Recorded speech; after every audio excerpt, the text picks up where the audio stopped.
Sao hai tay thẳng nín thẳng. Từ từ tay phải ra sau, bàn tay xuống. Hít vào, mầm lên, nín sâu.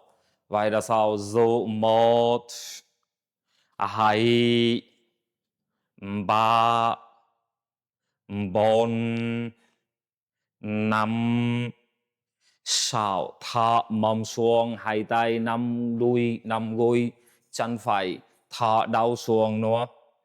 Từ từ 1, 2, 3, 4, 5, 6. Đung lên, xít vào, hai tay lên, thẳng tay, tay cao lên. Thả hai tay ra sau, cho hàm mở vai. Hít vào, ghia sau, nín sâu. Hai vai ra sau nữa.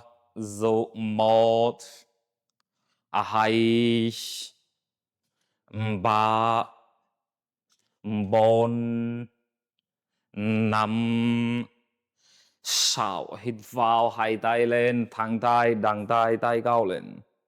Thả hai tay xuống bên trái. Mặt đi lên, 1, thẳng tay. 2, 3, 4.